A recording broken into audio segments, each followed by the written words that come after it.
संग रंग भरी करी कलोले, सबन को सुख देन पियसो करत से,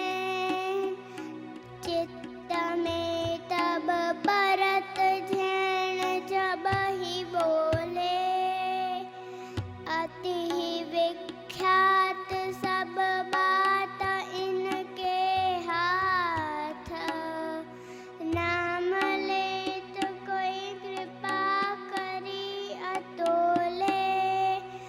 रस करी परस करी ध्यान ही अमेर है, सदा व्रजनाथ इन संग डोले, अति ही सुख करन दुख सबन के हरना, एहि लीनो परन दे झुको